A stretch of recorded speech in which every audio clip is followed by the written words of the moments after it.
Sahabat yang baik, salam sehat. Tetaplah memakai masker meski COVID-19 sudah mulai menurun di beberapa tempat.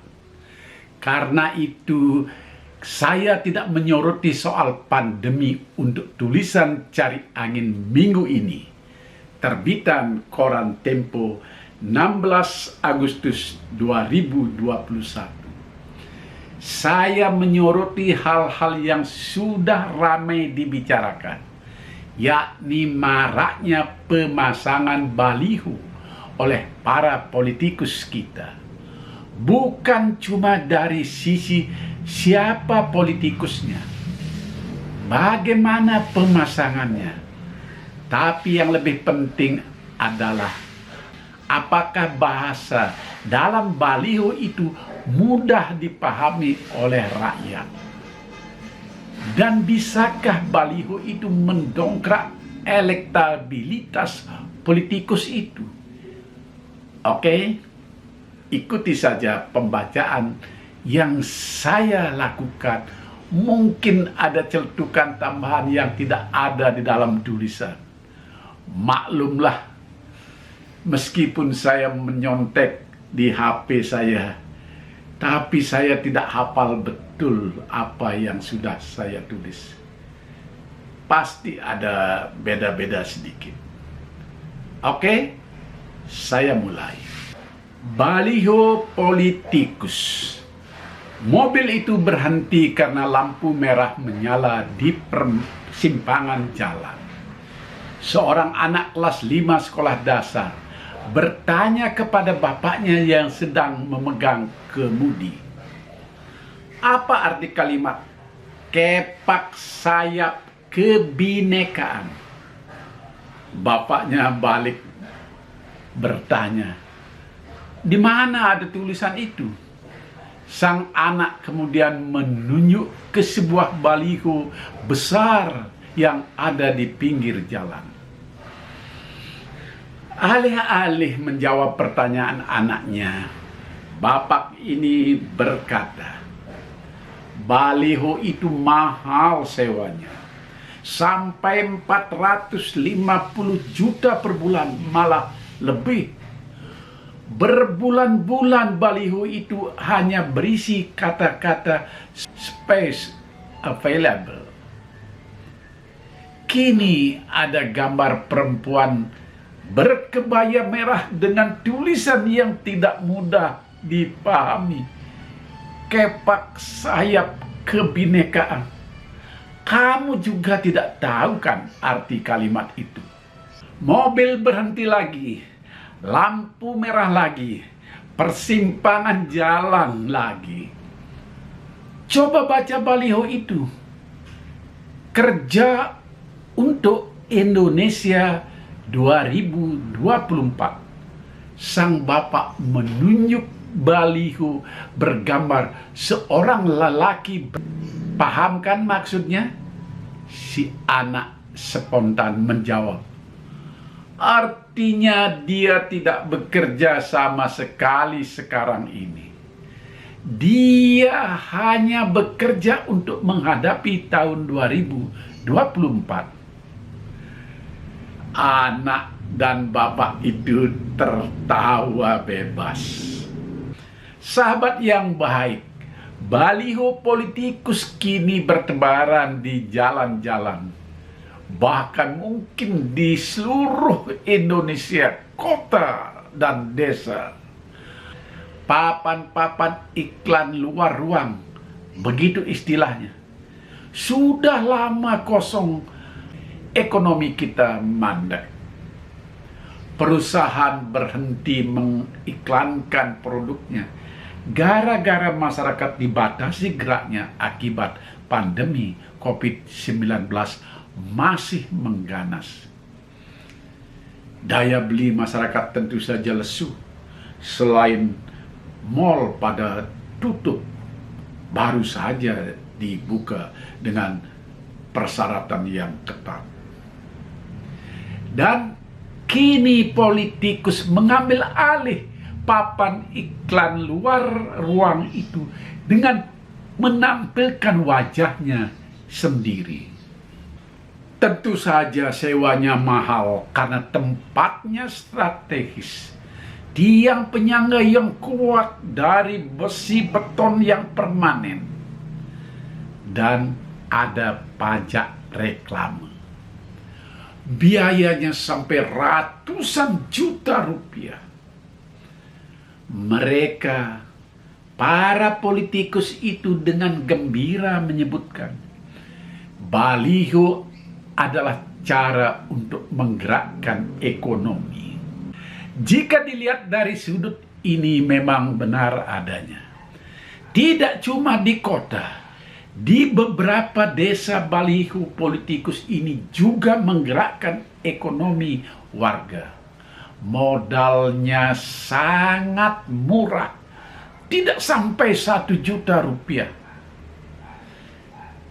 Mencetak baliho dengan ukuran 3 kali 4 meter, biayanya cuma 20.000 per meter persegi.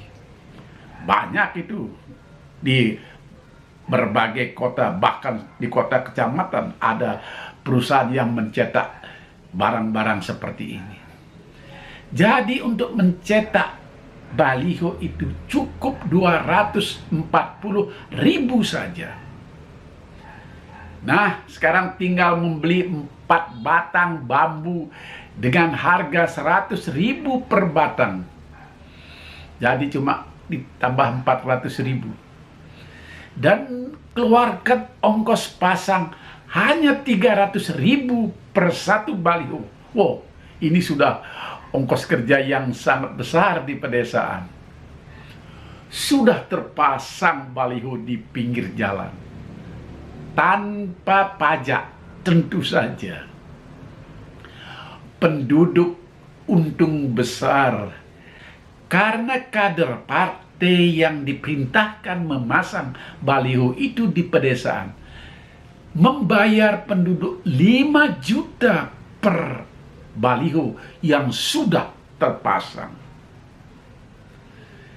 Bahwa kemudian baliho itu tidak sampai bertahan 2 minggu karena roboh ditiup angin. Penduduk sama sekali tidak rugi, malah untung.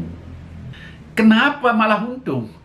Baliho itu dicopot untuk menutupi kandang kambing. Kepak sayap kebinekaan, kata yang indah tapi tak mudah dipahami artinya, kini pindah ke kandang kambing.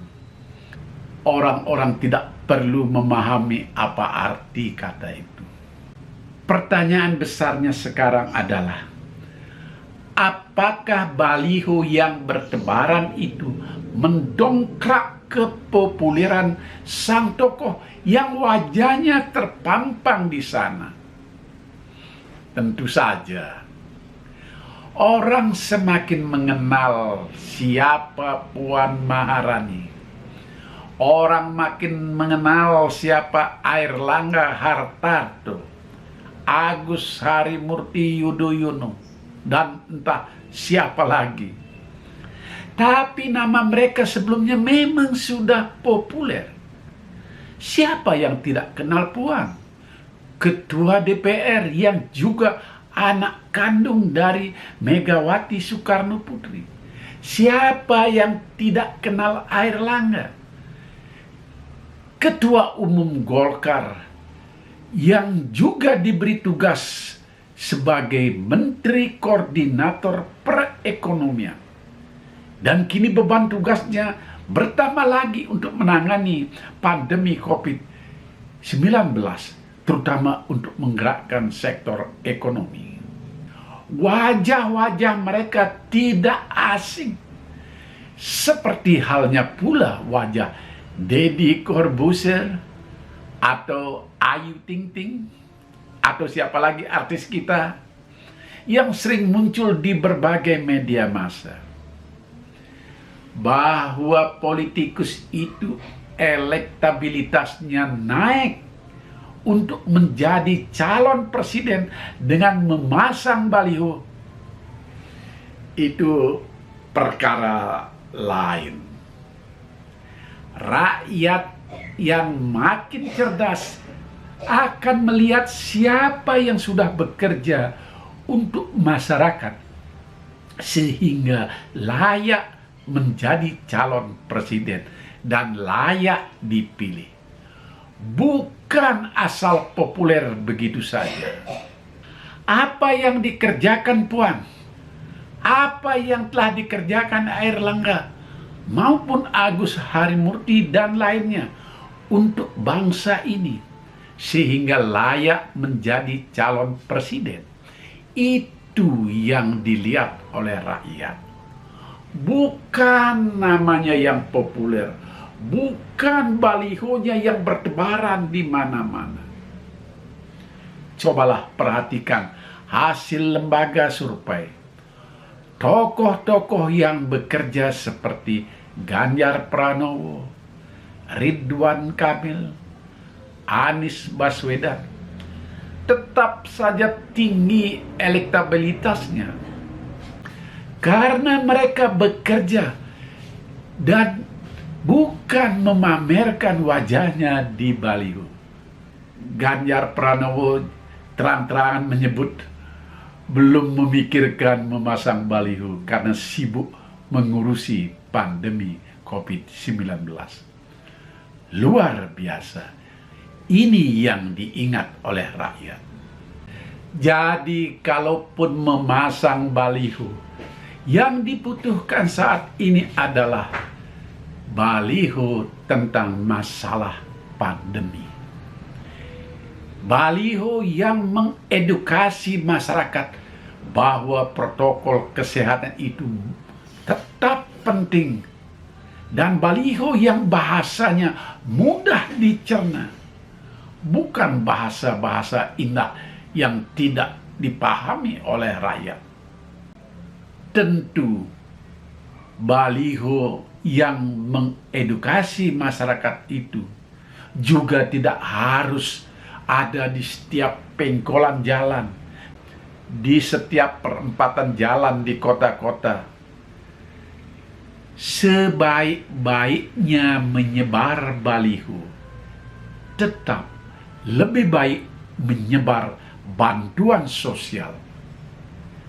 Rakyat membutuhkan bantuan sosial saat ini ketimbang membaca baliho di jalan-jalan. Nah, demikian sahabat yang baik. Cari angin kali ini dan ingat memakai masker. Sampai jumpa. Salam sehat.